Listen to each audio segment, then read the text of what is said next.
On commence sur demi-pointe à environ une demi-hanche de la barre. La main intérieure se place bien haute sur la barre avec l'épaule basse. Tu peux commencer à marcher avec 3 pas d'élan en commençant avec ta jambe extérieure. On termine donc sur le pied extérieur. De là, tu vas pivoter sur ce dernier pour te retrouver dos à ton tour. Ta deuxième main vient se placer au niveau de la poitrine. Ta jambe intérieure devient donc ta jambe extérieure et ta jambe extérieure devient ton intérieur. Il en est de même pour les bras. Tu te laisses ensuite doucement partir vers l'arrière jusqu'à sentir le contact de la barre au niveau de ton genou intérieur. Une fois que tu as pris contact, tu vas replier ton genou à la barre. La barre passe donc entre ta cuisse et ton mollet. L'autre jambe se replie également pour se placer en miroir à la première. Les 2 genoux sont ouverts à l'extérieur et tes 2 pointes de pied se rejoignent vers l'arrière. Veille également durant ton spin à réceptionner la barre dans ton aisselle intérieure. À l'atterrissage, tu peux inverser tes 2 mains, repousser dans ton bras du bas pour dégager ta jambe intérieure de la barre et tu tires dans ton bras du haut pour remonter. Allez, faisons l'autre côté ensemble.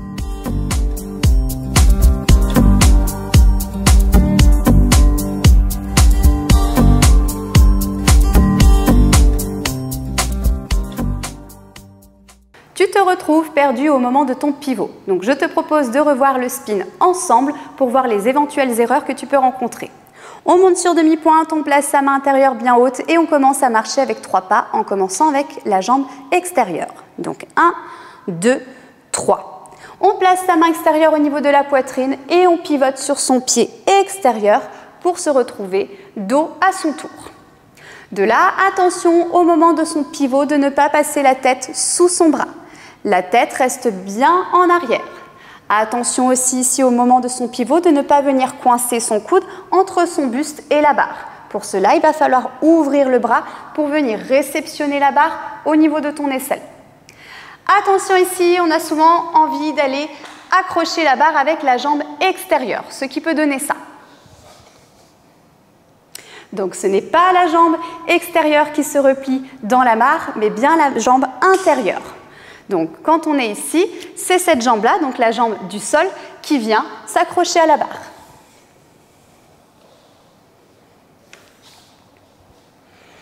On a parfois l'appréhension de partir vers l'arrière. Donc tu peux y aller doucement au départ pour prendre confiance. Donc on reprend depuis le début avec nos 3 pas. On pivote et on se laisse doucement partir vers l'arrière jusqu'à ressentir le contact avec la jambe intérieure. Une fois que j'ai pris contact, je replie mes 2 jambes. Donc au départ, tu risques de ne pas avoir beaucoup de spin. C'est pas grave, tu vas prendre confiance au fur et à mesure et ensuite tu pourras rajouter du spin. Pour avoir un peu plus de spin, il va donc falloir aller chercher ton élan à l'extérieur. Donc on reprend du début avec nos 3 pas. On pivote et de là, il va falloir que tu t'éloignes de la barre le plus possible. Imagine que quelqu'un vient chercher ton pied extérieur et te tire vers l'extérieur. Au dernier moment, quand tu ressens le contact, tu replies ta jambe intérieure. Donc voilà pour les petites astuces du back hook. J'espère que ça t'aidera à mieux le comprendre. C'est à toi de jouer maintenant. Très bon entraînement!